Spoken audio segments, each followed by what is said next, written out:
இன்னைக்கு நம்ம வீடியோல என்ன பார்க்க போறோம்னா அதாவது கருப்பு கவுனி அரிசியில இட்லி தான் செய்ய போறோம். இந்த கருப்பு கவுனியில வந்து நிறைய ஐட்டம் செய்யலாம்.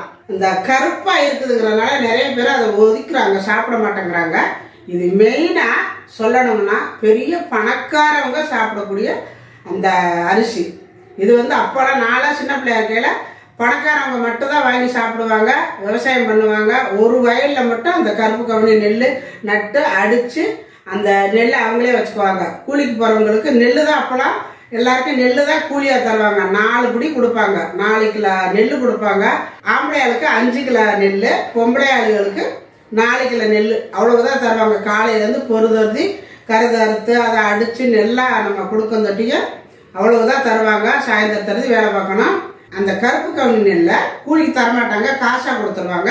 இல்லாட்டி வேற வயலில் வேற நெல் நட்டுருப்பாங்க. பார்த்தீங்கன்னா அந்த சாதாரணமாக நம்ம எப்போதும் சாப்பிட்ற வெள்ளை அரிசியில் அரிசி அந்த நெல்லை கொடுப்பாங்க. இந்த நெல் கொடுக்கவே மாட்டாங்க. ஆனால் அவ்வளவு விலை கூட உள்ளது, சத்து உள்ளது அப்படின்னு சொல்லி அந்த பணக்காரவங்க நடுறாங்க. பார்த்தீங்களா, அவங்க அந்த கூலி கூட கொடுக்க மாட்டாங்க. அந்த அளவுக்கு உயர்வான ஒரு ரெசிபி அந்த அரிசி. ஆனால் எல்லாரும் என்ன சொல்கிறாங்க, இப்போ இருக்கிற பிள்ளைங்க கூட அதை வந்து இட்லி சுட்டாலும் கருப்பா இருக்குது வேண்டாம் அப்படிங்கிறாங்க, தோசை சுட்டாலும் கருப்பா இருக்குது வேண்டாங்கிறாங்க. அதுல எவ்வளவு சத்து இருக்குது அப்படிங்கிறது தெரிய மாட்டேங்குது. அது என்ன கருப்பா தான் இருக்குமே தவிர டேஸ்ட் எல்லாம் ஒரே மாதிரி தான் இருக்கு, கசக்க கூட செய்யாது. நீங்க வந்து தோசை சுட்டு பாருங்க, சாதாரண அரிசியில் செஞ்ச மாதிரியே தான் தோசை இருக்கும். இட்லி செஞ்சாலுமே கருப்பா தான் இருக்குமே தவிர அதே டேஸ்ட், அதே மனம், அதே ருசி, அதே மாதிரி நல்லா சாப்பிட்டா இட்லி இருக்கும். இன்னைக்கு கருப்பு கவுனி அரிசியில தான் இட்லி செஞ்சு காட்ட போறேன். ரொம்ப ரொம்ப நல்லது. இதை வந்து வெறும் சாதாரண அரிசியில நம்ம எப்போதும் இட்லி தோசை செய்யறதோட இந்த மாதிரி ஒரு 10 நாளைக்கு ஒருக்கா 20 நாளைக்கு ஒருக்கா இந்த மாதிரி போட்டு நீங்க இட்லியாவும் செஞ்சு கொடுக்கலாம், தோசையாவும் செஞ்சு கொடுக்கலாம். உங்களால என்னென்ன முடியுதோ அந்த அரிசியில செஞ்சு கொடுங்க. இப்ப இருக்கிற காலகட்டத்துக்குலாம் ரொம்ப ரொம்ப எதிர்ப்பு சக்தி வேணும். அப்பா நம்ம இந்த மாதிரி எல்லாம் செஞ்சு கொடுத்தா தான் எல்லாருக்குமே, குழந்தைங்கள்ல இருந்து பெரியவங்கள இருந்து இந்த நல்ல ஒரு எனர்ஜி கிடைக்கும், சத்து கிடைக்கும். அந்த மாதிரி ஒரு ரெசிபி தான் இப்போ செய்ய போகிறோம். வாங்க இப்போ அந்த இட்லி எப்படி செய்யறது அப்படிங்கிறது பார்க்கலாம். இந்த கப்பால் 4 கப்பு அரிசி நான் எடுத்துருக்கிறேன். கருப்பு கவுனி அரிசி 2 கப்பு, ரேஷன் புழுங்கல் அரிசி 1 கப்பு, ரேஷன் பச்சரிசி 1 கப்பு, மொத்தம் 4 கப்பு போட்டுட்டு இந்த கப்பால் 1 கப்பு உளுந்து, அதாவது 1 கப்பு இல்லை கொஞ்சம் கம்மியாக, கோவிரமாக போடாமல் கொஞ்சம் மட்டமாக போட்டிருக்கிறேன். ஏன்னு கேட்டிங்கன்னா இது வந்து கருப்பு கவுனி அரிசி வந்து சீக்கிரம் புளிப்புத்தன்மை இருக்காது, அதனால நான் தலை எடுத்துருக்கிறேன். இப்போ நம்ம அரிசி நைட்டே ஊற வச்சுட்டேன் பாருங்கள். நல்லா ஒரு 2-3 வாட்டி கழுவிட்டு ஊற வச்சேன், நைட்டே ஊற வச்சேன். இப்போ நல்லா ஊறிடுச்சு. இப்போ நான் காலையில் அரைச்சி வச்சு நைட்டுக்கு தான் இட்லி செய்ய போகிறேன். இங்கே பார்த்தீங்கன்னா உளுந்து இப்போ ஊற வச்சுட்டு, அரிசி வந்து நைட்டே ஊற வச்சுட்டு உளுந்து இப்போ ஊற வச்சு இது ஒரு 3/4 மணி நேரம் ஆச்சு. இப்போ ஃபஸ்ட்டு வந்து நம்ம உளுந்து அரைச்சிக்கலாம். உளுந்து அரைச்சிட்டு அப்புறம் அரிசி அரைச்சிக்குவோம். உளுந்தை போட்டுக்கலாம்.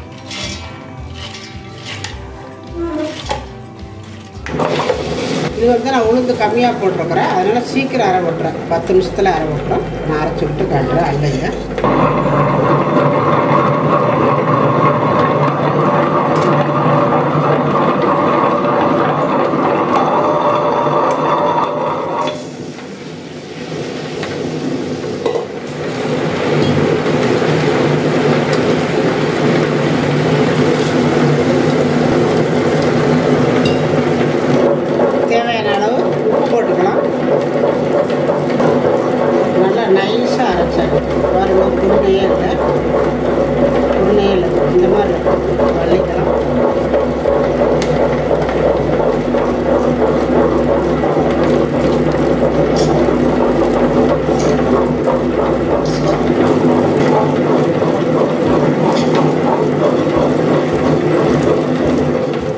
அரிசி உளுந்து ரெண்டுமே ஆட்டி ஆட்டிட்டேன். உப்பும் அதிலே போட்டு ஆட்டியாச்சு. இப்போ கலக்கி வச்சுக்கலாம்.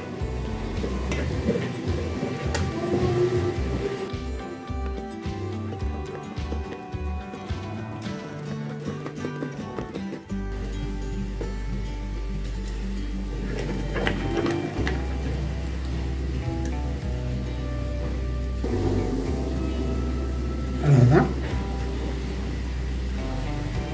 இப்போ நம்ம ஆட்டி மாவெல்லாம் கலக்கி வச்சாச்சு. இருக்கட்டும், நைட்டுக்கு நான் இட்லி ஊற்றையில் காட்டுறேன். இப்போ மூடி வச்சிடலாம். இப்போ நம்ம காலையில் மாவு ஆட்டி வச்சோம் பாருங்கள், ஓரளவு பொங்கி வந்திருக்கு. ரொம்ப கீழே தான் வச்சுருந்தோம், அதாவது ஏன்னா நம்ம காலையில் ஆட்டி வச்சோம். இப்போ பாருங்கள் நல்லா தான் பொங்கி இருக்குது பாருங்கள், இப்படி வந்துருக்குது.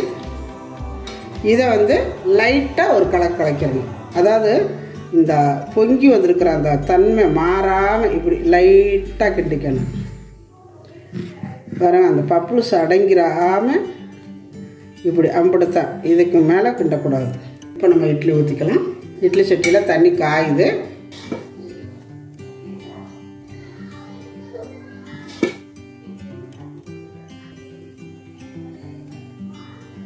இங்கே தண்ணி காஞ்சிட்ருக்குது, இதில் வச்சுக்கலாம். அதே மாதிரி மேத்தட்டையும் ஊற்றிக்கலாம்.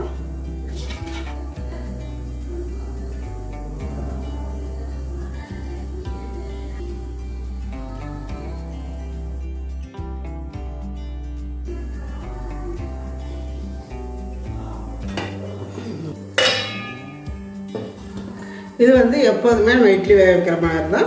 10 நிமிஷம் வைக்கணும், அதாவது 5 நிமிஷம் ஸ்பீடாகவும் 5 நிமிஷம் குறைச்சி வைக்கணும். அந்த மாதிரி தான் இப்போ நான் வச்சுருக்கிறேன். இப்போ இருக்கட்டும். கமாண்ட் பார்த்துடலாம். சுஜாதாங்கிறவங்க எங்களுடைய அடுப்புல்லா சமையல் அவங்க பார்த்துட்டு ரொம்ப அவங்க வீட்டுக்காரரும் ரொம்ப பாராட்டி இருக்கிறாங்க. ஆக்சுவலி 16 வகையான ஐட்டம் அடுப்பு இல்லாமல் செஞ்சதை என்னால் நம்பவே முடியலமா, சூப்பராக இருக்குது அப்படின்னு சொல்லிட்டு அதில் நான் ஒரு ஐட்டம் ட்ரை பண்ணேன் அப்படின்னு சொன்னாங்க. அதில் ஒரு ஐட்டம் அவங்க ட்ரை பண்ணாங்கம்மா, பீர்க்கங்காய் பொரியல். பீர்க்கங்காய் பொரியல் பண்ணி பார்த்தாங்களாம்மா, ரொம்ப நல்லா இருந்துச்சுமா, டேஸ்ட்டாக இருக்குது, எங்கள் வீட்டுக்காரர் ரொம்ப நல்லா இருக்குதுன்னு சொன்னாங்க. இதே மாதிரி அவங்கள இன்னும் நிறைய வெரைட்டி செஞ்சு காட்ட சொல்லுங்க அப்படின்னு சொல்லியிருக்கிறாங்க. உங்களுக்கு ரொம்ப ரொம்ப ரொம்ப சுஜாதா அவங்களுக்கு அவங்க வீட்டுக்காருக்கு ரொம்ப நன்றி. இதே மாதிரி நானும் ஒவ்வொரு ஐட்டமாக நிறைய பேர் கேட்டுட்டு தான் இருக்கிறேங்க, நான் செஞ்சு காட்டுறேன். இதே மாதிரி எங்கள் சேனலை தொடர்ந்து பாருங்கள், பார்த்துட்டு சப்போர்ட் பண்ணுங்கள். உங்கள் ஃப்ரெண்ட்ஸுகளுக்கெல்லாம் ஷேர் பண்ணி விடுங்க. அந்த பக்கத்தில் இருக்கிற பெல் அமுத்தி வைங்க, அப்போ தான் நாங்கள் போடுற வீடியோ உடனே உங்களுக்கு வரும். அந்த பக்கம் இட்லி வேகட்டும், இந்த பக்கம் வடைச்சட்டி வச்சுருக்கிறேன், அதுக்கு சட்னி செய்யணும். இன்றைக்கி வந்து நான் தக்காளி தொக்கு தான் பண்ண போகிறேன். தக்காளி தொக்குக்கு எந்த இட்லியாக இருந்தாலும் சரி, ஆப்பம் தோசை எல்லாத்துக்குமே நல்லாயிருக்கும். எங்கள் வீட்டில் தக்காளி தொக்கு வச்சுட்டா அன்னைக்கு ஒரு சாப்பாடு சாப்பிடுவாங்க, இட்லி தோசை. அதனால் இன்றைக்கி வந்து அது கவுனி அரிசி கருப்பாக இருக்குதுன்னு நினைப்பாங்க. இருந்தாலும் அந்த தக்காளி தொக்கு இந்த மாதிரி வச்சுட்டோம்னா இந்த தக்காளி தொக்குக்காக அந்த இட்லி சாப்பிட்ருவாங்க. அதனால் இன்றைக்கி வந்து தக்காளி தொக்கு தான் செய்ய போகிறேன். அதுக்கு ஒரு பேன் அடுப்பில் வச்சுருக்கிறேன். கொஞ்சம் போல எண்ணெய் விட்டுக்கலாம். எண்ணெய் காய்ஞ்சதும் ஒரே ஒரு பட்டை 2 லவங்கம் போட்டுட்டு கொஞ்சமாக சோம்பு ஒரு 2 ஏலக்காயை பிச்சு போட்டுக்கலாம். இப்போ இதெல்லாம் செவந்தது ஒரு 2 பச்சை மிளகாய் கருவேப்பிலை அதை சேர்த்துக்கலாம். 2 பெரிய வெங்காயம் கட் பண்ணி வச்சுருக்கிற பாதையும் சேர்த்துக்கலாம்.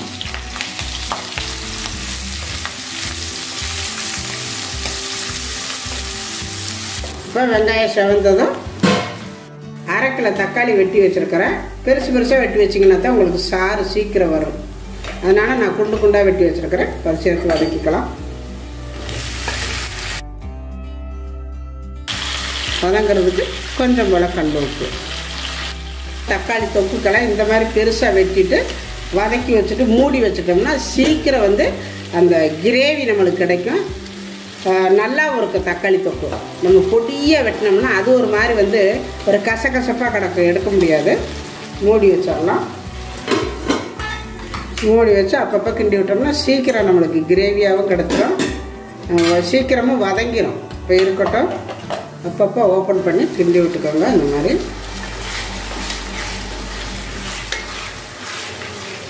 இதில் கொஞ்சமாக காரத்துக்கு நம்ம ஏற்கனவே பச்சை மிளகாய் போட்டிருக்கிறோம். கொஞ்சம் போல் மிளகாத்தூள், ரொம்ப போட்டுறாதீங்க, கொஞ்சமாக போட்டுக்கணும். வெறும் மிளகாத்தூள்.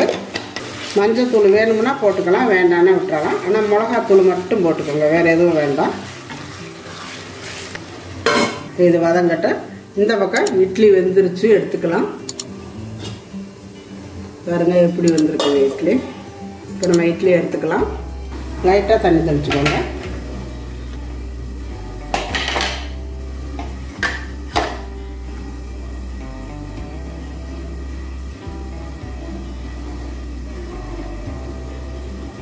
பாருங்க எவ்வளோ அழகாக வந்திருக்கு இட்லி.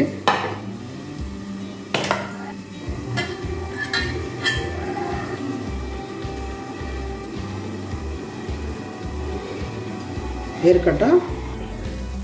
பாருங்கள் எவ்வளவு சீக்கிரத்தில் வதங்கிருச்சு பாருங்கள்.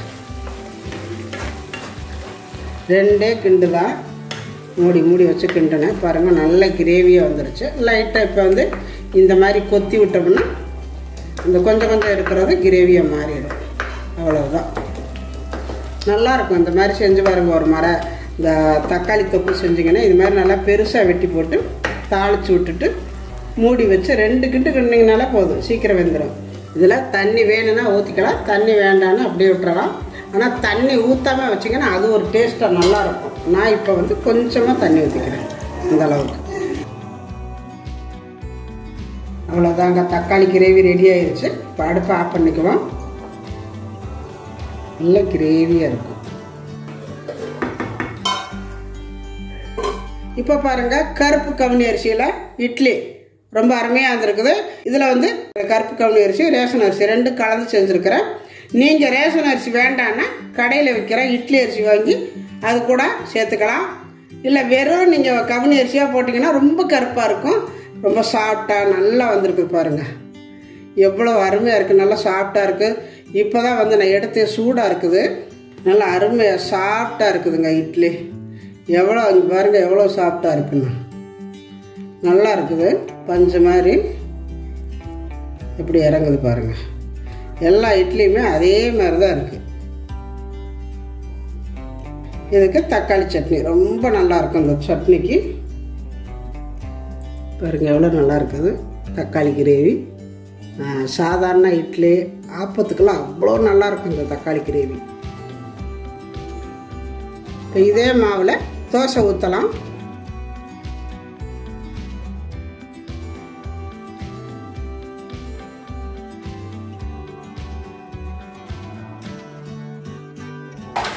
இதில் கொஞ்சம் போல எண்ணெய் விட்டுக்கலாம்.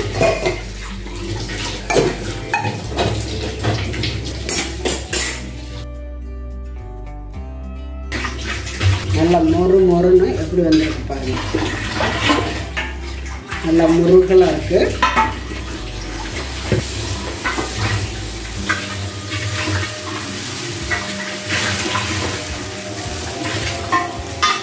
இது பாருங்கள் ரொம்ப நல்லா வருது தோசை. இது வந்து இந்த இட்லி வந்து கலர் மட்டும்தான் கருப்பாக இருக்குது. ஆனால் டேஸ்டெல்லாம் நம்ம சாதாரண இட்லி அரிசியில் செஞ்சால் எப்படி இருக்குமோ அதே மாதிரி தான் இருக்குது. எந்த ஒரு டிஃப்ரென்ஸோ வித்தியாசமோ கசப்போ எதுவுமே இல்லை. கலர் மட்டும் கருப்பாக இருக்குது, அவ்வளோதான். தோசையும் அதே மாதிரி தான் நல்லா மொறுன்னு பாருங்கள், நல்லா இருக்குது. ஆனால் இந்த கருப்பு கலர் மட்டும்தான் இந்த கலரில் வருது. வேறு எல்லாமே நல்லா இருக்குது. கண்டிப்பாக இதே மாதிரியே செஞ்சு கொடுங்க. எல்லாருமே நல்லா சாப்பிடுவாங்க. நல்லா சத்து உள்ளதாகவும் சாப்பிட்ட மாதிரி இருக்கும் குழந்தைங்கள்லாம். இந்தாங்கப்பா சாப்பிட்டு பாருங்கப்பா. மட்டன் சூப்பு கொஞ்சம் ஊற்றிக்கலாம். ஆமாம் நீங்கள் சாப்பிடுங்க. சிகப்பாக இருக்குதா எங்கேயாவது இட்லி பாருங்க.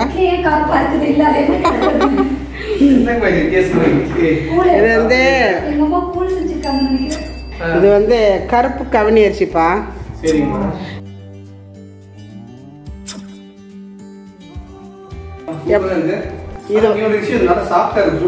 நல்லா இருக்கா? நல்லா இருக்கு. கவுனி அரிசி அதாவது இது வந்து ரொம்ப ஹெல்த்தியானது. இந்த வாசம் மணமா வெறும் அரிசியை ஊற வச்சு சாப்பிட்டாலே போதும், நல்லா இருக்கும். அப்படி இருக்கு. நாங்களாம் அரிசியை ஊற வச்சு சாப்பிட்டுருவோம். அதுக்கு வந்து தக்காளி தொக்கு. இது வந்து மட்டன் சூப்பு. நல்லா இருக்கா? சூப்பரா இருக்கு. நல்ல டேஸ்டா இருக்கு. தக்காளி தொக்கு எப்படி இருக்கு? நல்லா இருக்கு. எல்லாமே ரெண்டுமே சூப்பரா இருக்கு. நல்லா இருக்கு. நல்ல டேஸ்ட். இதுல இட்லி செய்வாங்க நிக்கல். ரொம்ப ஹெல்த்தியான இட்லி ரெசிபி. இது வந்து நம்ம எப்போவுமே சாதாரண அரிசியிலே நம்ம செஞ்சு சாப்பிட்றோம். இதில் வந்து நம்ம சாதம் வடித்து சாப்பிட முடியாது கவுனி அரிசியில். மற்றது கஞ்சி வைக்கலாம், களி கிண்டலாம், அல்வா கேசரி மாதிரி என்ன வேணாலும் செய்யலாம். ஆனால் சாப்பாடு வடைச்சு சாப்பிட முடியாது, பிசுன்னு இருக்கும்.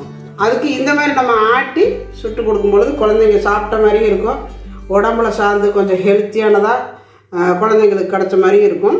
கண்டிப்பாக ஒரு மாதிரி இது மாதிரி நீங்கள் செஞ்சு கொடுங்க. அதுக்கு தக்காளி சட்னி ரொம்ப நல்லா இருக்குது. தக்காளி சட்னி, தேங்காய் சட்னி ரெண்டில் எது வேணாலும் செஞ்சுக்கலாம். ரெண்டுமே கூட செஞ்சு கொடுத்தா இன்னும் நல்லது. இதே மாதிரி நீங்கள் கண்டிப்பாக குழந்தைகளுக்கு செஞ்சு கொடுங்க.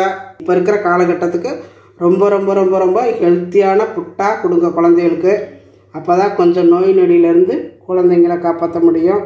இதே மாதிரி செஞ்சு பார்த்துட்டு எப்படி இருக்குது எனக்கு கமெண்ட்டில் சொல்லுங்கள். இந்த வீடியோ பிடிச்சிருந்தா லைக் பண்ணுங்கள், ஷேர் பண்ணுங்கள், செட்டிநாடு சமையலுக்கு சப்ஸ்கிரைப் பண்ணுங்கள். நன்றி. வாழ்க வளமுடன்.